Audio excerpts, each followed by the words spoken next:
तो चलिए, साइंस का फर्स्ट टर्मिनल का आपका परीक्षा होने वाला है और उसका क्वेश्चन पेपर आपके सामने आ चुका है। आइए जान लेते हैं फटाफट से कि इसका सही उत्तर क्या होगा, क्योंकि जैसे ही यह प्रश्न आपकी परीक्षा में आएगा आप लोग फटाफट से इसका उत्तर कर दीजिएगा। इसका सब्जेक्टिव टाइप क्वेश्चन भी आपको बता देते हैं और बहुत बड़ी खुशखबरी है, 2023 में अगर आप बिहार बोर्ड से मैट्रिक की परीक्षा देने वाले हैं तो आपके लिए व्हाट्सएप ग्रुप बना दिया गया है। यह पहली बार ऐसा हुआ है, तो आप लोग फटाफट से व्हाट्सएप ग्रुप में जुड़ जाइए। वहीं पे आपको सभी पढ़ने वाला पीडीएफ नोट्स दे दिया जाएगा। साथ ही मेरा किताब भी मार्केट में आ चुका है, आप मेरी किताब को भी खरीद करके बेहतर से बेहतर तैयारी कर सकते हैं। किताब का फोटो दिखा सकते हैं, आप देख सकते हैं यहाँ पे है फोटो। आप किसी भी दुकान में जाइएगा, बोलिएगा कि हमें डीएलएस एजुकेशन मंटू सर की किताब चाहिए, रोशनी पब्लिकेशन या फिर कैप्टन पब्लिकेशन से आपको मिल जाएगा। या फिर आप ऑनलाइन भी मंगा सकते हैं अमेज़न के माध्यम से, उसका लिंक नीचे डिस्क्रिप्शन में हम दे देंगे। फिलहाल आइए जानते हैं कि इसका सही से उत्तर क्या होगा। एक चीज बताना चाहेंगे आपको कि अगर आप लोगों को पहले से इन सभी प्रश्नों का उत्तर पता होगा तो आप लोग कमेंट जरूर कीजिएगा, आप लोग जरूर बताते रहिएगा, जिससे कि आपको याद हो जाएगा बहुत अच्छे तरीके से। और यहां से आपके एग्जाम में क्वेश्चन बहुत सारा लड़ेगा, यहां से जो आज आपको हम बताने वाले हैं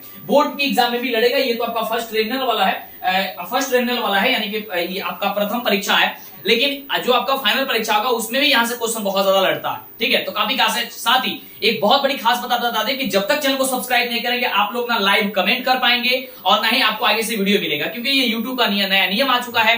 ठीक है, कमेंट भी करने के लिए आपको क्या करना होगा, सब्सक्राइब करना होगा लाइव कमेंट करने के लिए, और चैनल को सब्सक्राइब करेंगे तो ही आपको आगे से वीडियो मिलेगा। तो कर लीजिए फटाफट से, कर लीजिए, सभी बच्चे कर लेंगे। ठीक है, चलिए, तो सबसे पहला क्वेश्चन है और आप लोग इसका जवाब देने का प्रयास कीजिएगा, आपको पता होगा। तो प्रश्न कह रहा है कि किसी दर्पण के सामने वस्तु को कहीं भी रखने पर वस्तु के बराबर आकार का सीधा प्रतिबिंब बनता है, तो दर्पण कौन सा होगा। यानी कि वह दर्पण का नाम बता दीजिए जहां पे वस्तु को रखा जाए तो उसमें सीधा आकार का प्रतिबिंब बनता है, तो वह दर्पण है समतल दर्पण। कौन सा दर्पण है? समतल दर्पण। कहां पे ऑप्शन है? ऑप्शन नंबर सी में है। तो आएगा तो क्या कर देना, एकदम पेपर की खोपड़ी में छेद कर देनी है। चलिए आगे बात करते हैं, क्योंकि सिक्का उछल चुका है मेरे प्यारे साथियों। अब हेड भी आपका होगा और टेल भी आपका होगा। अगले प्रश्न की बात करते हैं। अगला प्रश्न कह रहा है, बड़ा ही शानदार क्वेश्चन है और ये क्वेश्चन अक्सर बोर्ड की एग्जाम में बहुत ज्यादा पूछा जाता है, कि फाइनल एग्जाम में अक्सर ये क्वेश्चन आता है कि साइड मिरर के रूप में प्रयुक्त होता है कौन सा दर्पण होता है। तो साइड मिरर में होता है उत्तल दर्पण। जब आप लोग बाइक चलाते हैं तो पीछे देखने के लिए जो दर्पण लगा होता है, कौन सा दर्पण है? उत्तल दर्पण है, याद कर लीजिए आज। ठीक है, कौन सा दर्पण है? उत्तल दर्पण है। ऑप्शन नंबर हो जाएगा बी नंबर। ओके, इस तरीके से याद कीजिएगा, दिक्कत नहीं होगा। अगला क्वेश्चन कह रहा है कि अवतल दर्पण की फोकस दूरी उसकी वक्रता त्रिज्या की क्या होती है। अवतल दर्पण की फोकस दूरी उसकी वक्रता त्रिज्या की आधी होती है, क्योंकि आपने पढ़ा होगा F बराबर R/2। ठीक है, F से फोकस दूरी होती है, R से वक्रता त्रिज्या होती है और 2 से 2 आप जानते ही हैं, 2 से यानी कि आधा। ठीक है, यानी कि इसकी आधी होती है। ऑप्शन हो जाएगा ए नंबर। तो जैसे ही आएगा आप लोग फटाफट से क्वेश्चन कर लीजिएगा। ओके, अगला क्वेश्चन देखते हैं। अगला क्वेश्चन कह रहा है कि जब प्रकाश की किरण विरल माध्यम से सघन माध्यम में जाती है, जब प्रकाश की किरण होती है वो क्या करती है, विरल से जब सघन माध्यम में जाती है तो तब वो उसका आपतन कोण से अपवर्तन कोण होता है। किसमें? तो होता है प्रकाश के अपवर्तन में। किसमें होता है? प्रकाश के अपवर्तन में। आएगा तो फटाफट से बना लीजिएगा। ठीक है, फटाफट हम लोग कर लेते हैं इसका।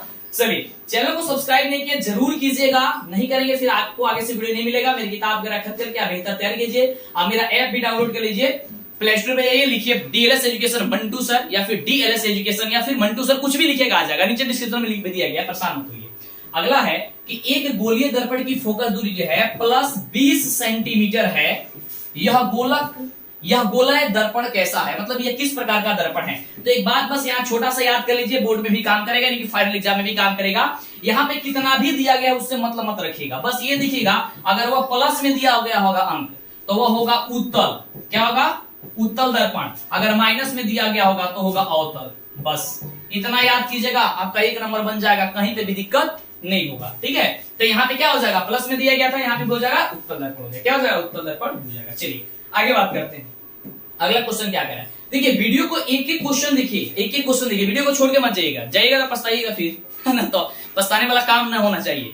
ठीक है, अगला क्वेश्चन कह रहा है, बड़ा बढ़िया क्वेश्चन है बाबू। कह रहा है कि किसी बिंदु वस्तु से निकलकर किरणें किसी लेंस से अपवर्तित होकर के जब जिस बिंदु पर मिलती है उसे क्या कहते हैं? क्या कहते हैं? उसे फोकस कहते हैं। यहां पे दिया गया ऑप्शन दिया गया ए नंबर हो जाएगा राइट जवाब। ओके, चलिए अगला क्वेश्चन कह रहा है किसी वस्तु का प्रतिबिंब नेत्र के किस भाग पर बनता है।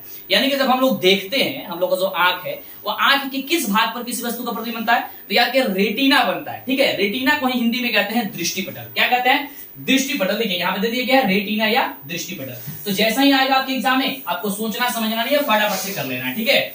चलिए आगे बात करते हैं अगले क्वेश्चन की। अगला क्वेश्चन हम सभी का क्या कह रहा है, तो अगला है बहुत बढ़िया क्वेश्चन है कि सामान्य नेत्र अधिकतम कितनी दूरी तक की वस्तु को साफ साफ देख सकता है। सामान्य जो नेत्र होता है, सामान्य जो आंख होता है, तो याद कर लीजिएगा यहां से ये क्वेश्चन अक्सर पूछा जाता है, यानी कि जितने भी क्वेश्चन पूछा गया ये इतना जबरदस्त क्वेश्चन है, मत पूछिए, मतलब बहुत बढ़िया क्वेश्चन है, ठीक है। तो देखिए अगर पूछेगा, अगर अधिकतम दूरी पूछेगा तो अनंत पे टिक कीजिएगा, लेकिन अधिकतम ना पूछ करके न्यूनतम पूछेगा तो आप लोग 25 सेंटीमीटर पे क्लिक कीजिएगा, यानी कि आप लोग गोला लगाइएगा, ठीक है। न्यूनतम पूछे तो, लेकिन यहाँ पे अधिकतम पूछ रहा है तो क्या हो जाएगा, अनंत हो जाएगा। चलिए आगे बात करते हैं। तो इस तरीके से थोड़ा समझ करके रटना नहीं है, डरना नहीं, लड़ना है। चलिए अगला क्वेश्चन, 9 नंबर क्वेश्चन। चलिए कह रहा है कि नेत्र लेंस की फोकस दूरी कम हो जाने से कौन सा दृष्टि दोष होगा। कह रहा है कि नेत्र लेंस की फोकस दूरी कम हो जाएगी, तो कम होती है तो कौन सा होता है, निकट दृष्टि होता है ना, यानी ऑप्शन हो जाएगा ए नंबर, ठीक है। क्या हो जाएगा, निकट दृष्टि दोष जब कम हो जाएगा तो। अगला क्वेश्चन हम सभी का है बड़ा शानदार क्वेश्चन कि एक प्रिज्म कितने सतहों से घिरा होता है, और अक्सर ये क्वेश्चन बोर्ड के एग्जाम पूछा जाता है, यानी कि जितने भी क्वेश्चन पूछा गया है, कि मतलब मस्ट वीवीआई क्वेश्चन है। क्या है, वीवीआई क्वेश्चन है, वेरी वेरी इंपोर्टेंट है, जितना भी क्वेश्चन इसमें आया गया है, ठीक है। अगर देखिए आपके एग्जाम में क्वेश्चन आता है तो अच्छी बात है, ठीक है। देखिए कई स्कूल कॉलेज का अलग अलग भी होता है, तो परेशान मत होइए, देखिए वीडियो जरूर देखिए, क्योंकि ये आप ही के चैप्टर का ही है। भले ही आपके स्कूल में दूसरा क्वेश्चन पूछ दिया गया, लेकिन उससे परेशानी ना आज आपके चैप्टर का जरूर पढ़िए, हो सकता है कि यही आ जाए, है ना। चलिए तो पढ़िए, ध्यान से समझिए और जवाब देने का प्रयास कीजिए। अगला देखिए, अगला क्वेश्चन आपके स्क्रीन पे है, कह रहा है कि श्वेत प्रकाश जब एक प्रिज्म से होकर गुजरता है तो जो वर्ण यानी कि जो रंग सबसे कम विचलित होता है वह कौन सा है। तो अक्सर हम लोग जानते भी हैं कि सबसे कम कौन विचलित होता है, लाल रंग। कौन रंग, लाल रंग। तो लाल रंग सबसे कम विचलित होता है, तो हम लोग लाल पे टिक कर देंगे, हो जाएगा सही। अगला क्वेश्चन है कि हवा या निर्वात में प्रकाश की चाल कितनी होती है। बहुत बार क्वेश्चन पूछा जाता है, पहला ही चैप्टर है भौतिकी का, यानी कि प्रकाश के परिवर्तन का। तो 3 × 10⁸ मीटर प्रति सेकेंड होती है। कितनी होती है, 3 × 10⁸ कितना, 8 मीटर प्रति सेकेंड होती है, याद करके रखिएगा। तो यहाँ पे ऑप्शन दिया गया, ऑप्शन नंबर दिया गया है डी नंबर में। तो जैसे ही आएगा आपको डी नंबर क्वेश्चन आएगा तो इसका जवाब आप लोग दे दीजिएगा। चलिए अगले क्वेश्चन की हम लोग बात करते हैं कि अगला क्वेश्चन क्या कह रहा है, ध्यान से समझिएगा और जवाब देने का प्रयास जरूर कीजिएगा। तो अगला क्वेश्चन आपके स्क्रीन पे है, क्वेश्चन क्या है कि ऐसे पदार्थ जिनसे होकर के प्रकाश आसानी से पार कर जाता है उसे क्या कहते हैं। आसानी से किस में पार कर जाता है, तो होता है पारदर्शी में, ठीक है। अपारदर्शी में नहीं पार करता है। अल्प प्रभासी जो होता है, ठीक है, अल्प पारदर्शी उसमें आंशिक रूप से होता है, यानी कि थोड़ा सा होता है। लेकिन पूछ रहा है कि पार कर जाता है, हो जाएगा पारदर्शी, यानी हो जाएगा ऑप्शन नंबर ए। अगला है कि समीकरण 2Cu + O2 जब यह अभिक्रिया करता है तो बनता है 2CuO, ठीक है। कॉपर ऑक्साइड किस प्रकार की अभिक्रिया है यह बताना है। तो यहाँ पे बस एक छोटा सा दिमाग लगाना है, और आप नहीं देखिए इसको, इस तरीके के क्वेश्चन को रटने से काम नहीं चलेगा, समझने से काम चलेगा, क्योंकि ये जो क्वेश्चन है वो समझने वाला है। देख सकते हैं यहाँ पे Cu है, जब अभिक्रिया कर रहा है तो CuO का निर्माण कर रहा है, यानी कि इसमें क्या हो रहा है कि ऑक्सीजन की वृद्धि हो रही है ना वृद्धि। तो जब भी ऑक्सीजन की वृद्धि होगी तो उसे हम लोग क्या कहेंगे, ऑक्सीकरण कहेंगे। क्या कहेंगे, ऑक्सीकरण कहेंगे। लेकिन ऑक्सीजन की वृद्धि न हो उसे कहेंगे हम लोग का अवकरण कहेंगे, ठीक है। ध्यान दीजिएगा, जिसमें हाइड्रोजन की वृद्धि हो ऑक्सीजन की कमी हो उसे अवकरण, और जिसमें ऑक्सीजन की वृद्धि हो हाइड्रोजन की कमी हो, ह्रास हो, उसे कहेंगे हम लोग ऑक्सीकरण। यहाँ पे क्या हो रहा है, यहाँ पे ऑक्सीकरण हो रहा है। अगला देखिए, अगला क्वेश्चन हम सभी का कह रहा है, बड़ा ही शानदार क्वेश्चन है, और क्वेश्चन है कि निम्नलिखित में कौन अवकारक गुण प्रदर्शित करता है। देखिए अभी आपको हमने बताया क्या परिभाषा, कि जिस समय ऑक्सीजन की कमी हो जाए, यानी कि ऑक्सीजन न हो या कमी हो जाए, तो देख सकते हैं इसमें भी ऑक्सीजन है, इसमें भी ऑक्सीजन है, इसमें भी ऑक्सीजन है, लेकिन इसमें ऑक्सीजन नहीं है। तो हो जाएगा क्या चीज, आपका ऑप्शन सी नंबर हो जाएगा कि H2S हो जाएगा। क्या हो जाएगा, H2S हो जाएगा, बस समझने वाला है। अगला है कि निम्नलिखित में कौन सा पदार्थ बिना ज्वाला जलने लगता है, कौन सा ऐसा पदार्थ है। तो आप लोग टिक कीजिएगा कोयला पे, जो आपको ऑप्शन दिया गया है, ठीक है। क्या हो जाएगा, कोयला। अगले प्रश्न की बात करते हैं, तो अगला प्रश्न हम सभी का कह रहा है, जल में घुलनशील भस्म को क्या कहते हैं, या फिर जल में घुलनशील क्षार को क्या कहते हैं, ठीक है। जल में घुलनशील भस्म को क्या कहते हैं, क्षार कहते हैं, ठीक है। क्या कहते हैं, क्षार कहते हैं, ऑप्शन हो जाएगा बी नंबर। ये आपको हम बताए थे जब पढ़ा रहे थे। और चैप्टर वाइज आप वीडियो देखिए, चैप्टर वाइज इस चैनल पे अपलोड हो रही है, आपको कंटिन्यू कर दिया जाएगा। थोड़ी सी परेशानी, थोड़ी सी दिक्कत हो रही थी, लेकिन अब वो दिक्कत का सामना नहीं करना पड़ेगा आपको। थोड़ी सी परेशानी थी क्योंकि आपके ऐप पे, वेबसाइट पे आपका खुद का कंटेंट, मतलब कि उसमें कंटेंट डाला जा रहा था पीडीएफ, जिससे कि आपकी एग्जाम में दिक्कत ना हो।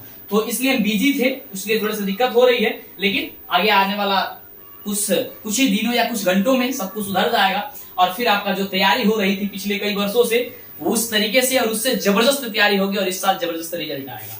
अगला क्वेश्चन है कि निम्नलिखित में किस लवण में रवा जल नहीं रहता है? रवा जल हो जाएगा बेकिंग सोडा। क्या हो जाएगा? बेकिंग सोडा मार दीजिएगा, ठीक। अगला है कि किसी विलयन के पीएच मान 4 से कम है तो विलयन क्या होगा? तो आप सभी जानते हैं कि अम्ल का जो पीएच मान होता है वो क्या होता है? 7 से कम होता है। क्षार का जो पीएच मान होता है वो कितना होता है? 7 से अधिक होता है। यही होता है ना? बिल्कुल। और उदासीन का क्या होता है? उदासीन का होता है, क्या होता है? 7 के बराबर होता है। यही होता है ना? 7 के बराबर होता है, ठीक है, उदासीन का। तो देखिए 4 है, 4 क्या है? 7 से कम है। तो जब 4 7 से कम है तो क्या हो जाएगा? ऑप्शन अम्ल हो जाएगा। अम्ल देखिए कहां पे ऑप्शन दिया गया है? तो क्या है सर? ऑप्शन दिया गया है ए नंबर में। ए नंबर हम टिक कर देते हैं, ठीक हो जाएगा। जैसे आएगा एग्जाम में बना लीजिएगा, ठीक है। चलिए अगला देखिए। अगला क्वेश्चन कह रहे हैं कि जल में हाइड्रोजन तथा ऑक्सीजन की परमाणु का अनुपात क्या होता है? ये भी आपको जब पढ़ा रहे थे तो बताए थे कि H2O होता है, यानी कि हाइड्रोजन के 2 अणु होते हैं, ऑक्सीजन के 1 अणु होते हैं, यानी कि 2:1 हो जाएगा। क्या हो जाएगा? 2:1 हो जाएगा, ठीक है। कहां पे दिया गया ऑप्शन? 2:1, ऑप्शन नंबर बी में दिया गया। हो गया बी नंबर ऑप्शन। चलिए अगला है कि निम्नलिखित में कौन हाइड्रोनियम आयन है? तो H3O+ है, ठीक है। यहाँ पे जो दिया गया है ये हो जाएगा, ऑप्शन नंबर बी हो जाएगा, ठीक है। चलिए अगले प्रश्न की बात करते हैं, फटाफट कर लेते हैं क्योंकि आपको एग्जाम देना है और इसका उत्तर जान लीजिए। अगला क्वेश्चन हम लोग, और इसके बाद जो होगा हम लोग बेहतर पढ़ेंगे आगे, नेक्स्ट क्लास जरूर आप कीजिएगा, ठीक है। अगला है कि सोडियम सल्फेट का जलीय विलयन क्या होगा? और प्रतिदिन टेस्ट वगैरह देना ना भूलिएगा आप लोग प्लीज। सोडियम सल्फेट का जलीय विलयन जो होता है वो कैसा होता है बताना। सोडियम सल्फेट का, जो कि बड़ा ही शानदार क्वेश्चन है, बड़ा ही लाजवाब क्वेश्चन है, ठीक है, बिल्कुल। उदासीन, क्षारीय अम्लीय, बर्फर, उदासीन हो जाएगा, ठीक है। सोडियम विलय क्या हो जाएगा? उदासीन, ऑप्शन हो जाएगा ए नंबर। चलिए अगले क्वेश्चन की बात करें। अगला क्वेश्चन क्या है सभी का कि सोडियम हाइड्रोक्साइड यानी कि NaOH का व्यावसायिक जो नाम है वो क्या है? मतलब सबसे बढ़िया क्वेश्चन जो है आपके एग्जाम में ये पूछ दिया गया है कि sodium hydroxide NaOH, sodium hydroxide जो है इसका व्यावसायिक नाम है बेकिंग सोडा या फिर कॉस्टिक सोडा। क्या हो जाएगा? बेकिंग सोडा कहिए तो या कॉस्टिक सोडा कहिए तो। अगला है कि हाइड्रोजन पेरोक्साइड का रासायनिक जो सूत्र होता है वो क्या होता है? जो कि सबसे लाजवाब क्वेश्चन है, और सबसे लाजवाब क्वेश्चन का आप लोग लाजवाब तरीके से जवाब देने की आदत आपको पड़ चुकी है, बिल्कुल। तो इसका आपका होता है H2O2, ऑप्शन हो जाएगा ई नंबर। अगला है कि नींबू में कौन सा अम्ल पाया जाता है? तो नींबू में पाया जाता है सिट्रिक अम्ल। कौन सा अम्ल पाया जाता है? सिट्रिक अम्ल पाया जाता है, ठीक है। चलिए आगे बात करते हैं अगले क्वेश्चन की। दही में कौन सा अम्ल पाया जाता है? नीचे कमेंट कीजिए, लैक्टिक अम्ल, ठीक है। सिरका में कौन सा अम्ल पाया जाता है? एस्टिक अम्ल। देखिए एस्टिक अम्ल दिए किसमें पाया जाता है? सिरका में पाया जाता है। टमाटर में कौन सा अम्ल पाया जाता है? तो कहिएगा आप लोग ये ऑक्सैलिक अम्ल, ओके। चलिए अगला क्वेश्चन। अगला है कि निम्न में कौन एक संश्लेषित सूचक है? संश्लेषित सूचक जो है कौन है? तो मेथी ऑरेंज है, ऑप्शन हो जाएगा क्या हो जाएगा? She, okay. चलिए अगला है कि मनुष्य में ब्रिक एक तंत्र है जो संबंधित है किससे? मनुष्य में जो ब्रिक है, ब्रिक कहने का मतलब हो जाएगा किडनी। किडनी किससे संबंधित है? यानी उत्सर्जन से। ऑप्शन क्या हो जाएगा? ऑप्शन हो जाएगा सी नंबर। आएगा तो टिक कर देना, एकदम पेपर के खोपड़ी में जरूर छेद करना है। इस साल गर्दा रिजल्ट लाना है, जरूर आएगा, जैसे पिछले कई वर्षों से आ रहा है। और पता है ये एक विश्वसनीय चैनल है आपका डीएलएस एजुकेशन, जिसपे लगभग आप देख रहे हैं कि लगभग 5 लाख के स्टूडेंट का विश्वास है, और आपका भी हमें सपोर्ट चाहिए। और जब हम और आप मिलकर के कुछ करेंगे तो कुछ बहुत बड़ा नहीं, सबसे बड़ा होगा, बेहतर होगा। चलिए आइए बात करते हैं अगले क्वेश्चन की ओर। फिलहाल अगला क्वेश्चन हम सभी का कह रहा है, बड़ा शानदार क्वेश्चन है, कह रहा है कि पादप में जाइलम उत्तरदायी किससे है? तो देखिए पादप में 2 चीज होता है उत्तरदायी के लिए, एक होता है फ्लोएम, एक होता है जाइलम। तो जो जाइलम होता है वह नीचे से जमीन से जल तथा खनिज लवण को पत्तियों तक पहुंचाता है तने के साथ, तने के द्वारा, और जो पत्तियां में तैयार भोजन होती है वो फ्लोएम करता है ऐसा काम, ठीक है। तो ये कह रहा है कि पादप जाइलम का क्या कार्य है? तो जल का वहन करना, ऑप्शन नंबर क्या हो जाएगा? ए नंबर हो जाएगा। फ्लोएम का क्या होता है? तो भोजन का वहन करना। लेकिन यहाँ पे पूछ रहा है क्या चीज? जाइलम का, तो आपने देखा। अगला देखिए अगला क्वेश्चन हम सभी क्या कह रहा है कि पौधों में गैसों के आदान प्रदान के लिए रहते हैं। पौधों में गैसों का आदान प्रदान के लिए क्या रहते हैं? रंध्र रहते हैं यार। क्या हो जाएगा? रंध्र हो जाएगा। ऑप्शन नंबर ए हो जाएगा ना। काफी शानदार क्वेश्चन है। बिल्कुल। चलिए अगले क्वेश्चन की हम लोग बातें करते हैं। अगला क्वेश्चन हम सभी क्या कह रहा है, यही पे देख लेते हैं कि पौधों में खाद्य पदार्थों का स्थानांतरण किस रूप में होता है? पौधों में खाद्य पदार्थों का स्थानांतरण किस रूप में होता है? तो ग्लूकोज के रूप में होता है ना जी। बिल्कुल। चलिए आगे बात करते हैं हम लोग अगले नंबर क्वेश्चन की। अगला नंबर क्वेश्चन क्या कह रहा है? चलिए अगला नंबर क्वेश्चन कह रहा है कि स्वपोषी पोषण के लिए आवश्यक क्या है? स्वपोषी पोषण के लिए बताओ फटाफट से। बिल्कुल एकदम बताओ यार, क्या हो जाएगा स्वपोषी पोषण के लिए? क्या हो जाएगा आपका? हो जाएगा स्वपोषी पोषण के लिए CO2 और जल भी चाहिए, क्लोरोफिल चाहिए, सूर्य का प्रकाश चाहिए, उपयुक्त सभी चाहिए। ये बताए नहीं थे, ठीक है, पढ़ा रहे थे। तो जो बच्चे देखे होंगे क्लास उनको तो दिक्कत नहीं हो रहा होगा। चलिए आगे बात करते हैं। और आप लोग बताइए कि क्या क्लास जो है भोजपुरी में चलाया जाए? भोजपुरी में बोल के अगर क्लास आप चाहते हैं भोजपुरी भाषा में पढ़ने के लिए तो बड़ा मजा आएगा, एकदम बहुत मजा आई भोजपुरी में पढ़े में।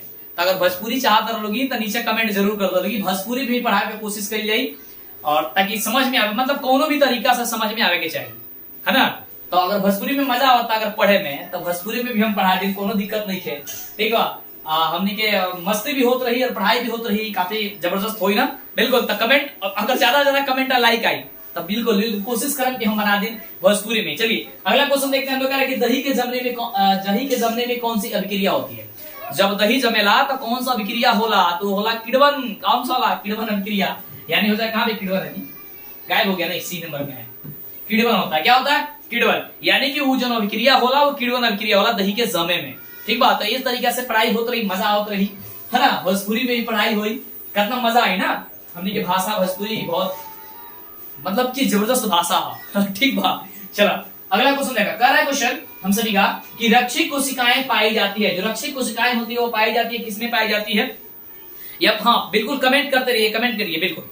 तो रक्षित जो कोशिकाएं होती है वो पौतियों में पाई जाती है। ऑप्शन हो जाएगा बी नंबर। ठीक है बिल्कुल। तो कमेंट और लाइक अगर आप करते हैं और आप लोग सब कोई चाहते हैं कि नहीं भोजपुरी में ही कुछ मजा आ जाए, कुछ पढ़ने के साथ साथ कुछ मजा होते रहे, तो जरूर होई। चला अगला क्वेश्चन देखा।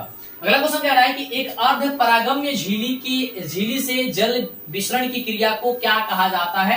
जो कि बहुत ही शानदार क्वेश्चन है। कह रहा है कि एक अर्ध परागम्य झिल्ली के जल के विसरण की क्रिया को जो है वो हम लोग क्या कहते हैं? आप हाँ बिल्कुल कमेंट कीजिए। बिल्कुल क्या कहते हैं उसको? बिल्कुल उसे कहते हैं हम लोग परासरण। क्या कहते हैं? परासरण। अगला है कि मृत जीवी का उदाहरण क्या है? मृत जीवी का उदाहरण क्या है? तो मृत जीवी का उदाहरण है गोबर छत्ता। गोबर छत्ता यानी कि जो बरसात के मौसम में, आजकल के मौसम में जो दिखाई देने लगता है, ठीक है बिल्कुल, जिसे कुकुरमुत्ता भी कहा जाता है ना।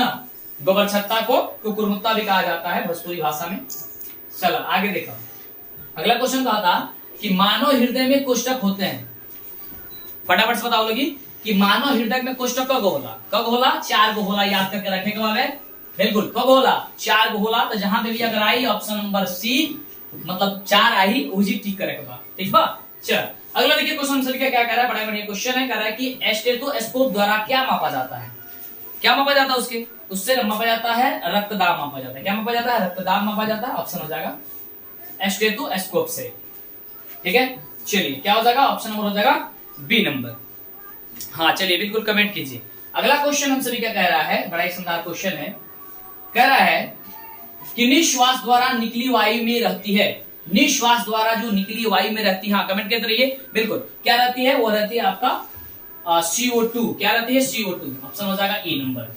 अगला है कि किसकी उपस्थिति के कारण रक्त लाल दिखाई देता है। ये तो बच्चा बच्चा भी जानता है, आप भी जानते हैं कि क्या कारण रक्त हमने के लाल होला, सफेदो होला, लेकिन लाल रक्त के बारे में पढ़े के बाद कि लाल रक्त जो होला क्या कारण होला, तो बिल्कुल वो होला हीमोग्लोबिन के कारण।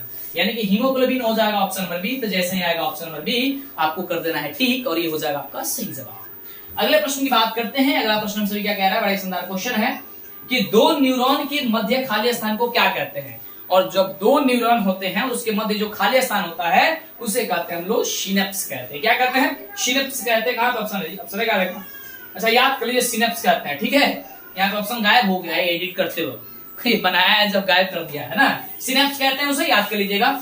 चलिए अब बात करते हैं हम लोग सब्जेक्टिव टाइप क्वेश्चन। बिल्कुल, तो मजा अगर आवत हो पढ़े में या समझ में आवत हो की तो चैनल को सब्सक्राइब जरूर करिए लोगी, वीडियो को लाइक और चैनल को सब्सक्राइब तो भूलेगा नहीं कि एकदम गर्दा तरीके से एकरा के काम करेगा बटे। चलो आगे बात करते हैं कि अगला जो हवा उ का कह रहल बटे क्वेश्चन, तो ये हवे सब्जेक्टिव टाइप क्वेश्चन है। 40 घूमने के देखनी है सर। हाँ एगो चीज बता दी कि अगर एग्जाम में ना आवे, क्योंकि हर जगह के पेपर अलग अलग होला, हमरा लगे भेजल गेल बा, तो एकरा के उत्तर हम बता देनी है। बाद मत कहियो कि हमरा एग्जाम में ना आइल हो, तो ना आइल हो तो माने अब हम का करी, कैसे सब जगह के सेम ना होला। अगर बोर्ड के एग्जाम रही तो सेम होई, लेकिन फर्स्ट टर्मिनल हो तो फर्स्ट टर्मिनल में हर एक अलगे अलगे होला, तो फिर अलगे अलगे होला तो फिर बाद में हमरा से ना, है ना। बिल्कुल, तो ये थोड़ा अलग अलग होता है हर जगह का, लेकिन हो सकता है कि आपकी एग्जाम में पूछ दिया जाए। ये मेरे पास आया था, हम सोचे कि क्यों इसको बता देते हैं, देखते हैं कि क्या होता है बच्चे के। अगर आ जाएगी एग्जाम में तो अच्छा है, नहीं आएगा तो भी अच्छा है, क्योंकि आगे एग्जाम में जब जाएंगे बच्चे तो बढ़िया बेहतर कर सकेंगे। तो क्वेश्चन कह रहा है निम्नलिखित में से रासायनिक समीकरण को संतुलित कीजिए, यानी कि रासायनिक समीकरण है। हाँ, संतुलित करना काफी जरूरी है, ये क्वेश्चन बड़ा बढ़िया है। संतुलित करने के लिए संतुलित कैसे किया जाता है ये हमने आपको बता दिया है, ठीक है। या फिर आगे आने वाले वीडियो में भी हम आपको बताएंगे, आप जुड़े रहिए हमसे। तो अगला क्वेश्चन है कि लोहे के वस्तु को हम पेंट क्यों करते हैं? क्यों करते हैं पेंट बाबू? क्यों करते हैं कि उसमें जंग ना लगे। ये भी क्वेश्चन आपको हम बताए हुए थे। क्यों?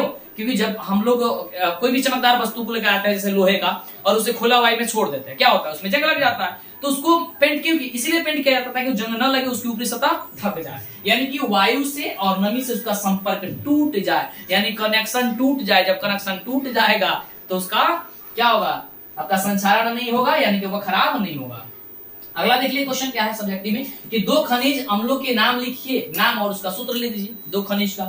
अगला है कि निम्नलिखित में कौन यौगिक का अणुसूत्र लिखिए, इसका अणुसूत्र लिख देना है अमोनियम हाइड्रोक्साइड का, कॉस्टिक सोडा का। तो आप लोग फटाफट से इसका उत्तर जो है कर लीजिएगा। अगला है आपके स्क्रीन पे कि वास्तविक एवं आभासी प्रतिबिंब में क्या अंतर है। अंतर वाला जरूर याद कीजिएगा, वास्तविक पर आभासी प्रतिबिंब। वास्तविक प्रतिबिंब क्या होता है, वास्तविक उल्टा होता है, क्या बनता है, बिल्कुल। और आभासी में क्या होता है, बिल्कुल। तो इस तरीके से आप लोग डिवाइड कर देखिए। वास्तविक प्रतिबिंब यहां पे लिख दीजिएगा, वास्तविक प्रतिबिंब लिख दीजिएगा, और यहाँ पे आभासी प्रतिबिंब, दोनों में कम से कम 3 डिफरेंस जरूर लिखिएगा, मतलब 3 अंतर जरूर लिखिएगा, ठीक है। तो आपको पता है तो लिख दीजिएगा, नहीं पता है कोई दिक्कत नहीं है, मतलब ट्राई कीजिएगा, कोशिश कीजिएगा, क्योंकि अब तो एग्जाम है आपका, तो एग्जाम वाला पेपर है, तो अब तो यहाँ पे बताना उतना पॉसिबल नहीं है, ठीक है। या मेरे वेबसाइट या मेरे ऐप को डाउनलोड कीजिएगा, इसका सारा का उत्तर मिल जाएगा, ठीक है। जाइए प्ले स्टोर पे लिखिए डीएलएस एजुकेशन, आपको मिल जाएगा, या फिर मेरी किताब भी कर देंगे तो वहां पे सारा का उत्तर आपको दे दिया गया है, ठीक है। या हमारे टेलीग्राम इसमें जाइए, गूगल पे सर्च कीजिए डीएलएस एजुकेशन ऑफिशियल, वहां पे भी आपको मिल जाएगा, ठीक है। चलिए अगला क्वेश्चन कि तारे क्यों टिमटिमाते हैं, पता है। अगला है कि उत्तल लेंस को आभासी लेंस क्यों कहा जाता है, अभिसारी लेंस क्यों कहा जाता है, ये भी पता होगा आपको। अगला है कि कांच के आयताकार झिल्ली में अपवर्तन के 2 किरणों के नामांकित चित्र बनाइए, ये आता है अक्सर एग्जाम में, ठीक है, फाइनल एग्जाम में भी आता है। अगला है कि ग्रह क्यों नहीं टिमटिमाते हैं, ये भी फाइनल एग्जाम में आता है क्वेश्चन, बड़ा ही सुंदर क्वेश्चन है। अगला है कि अपवर्तन क्या है, अपवर्तनांक क्या है, इसको समझाइए। तो अपवर्तनांक क्या है इसके बारे में आप समझा दीजिएगा, बड़ा ही बढ़िया क्वेश्चन है, ठीक है।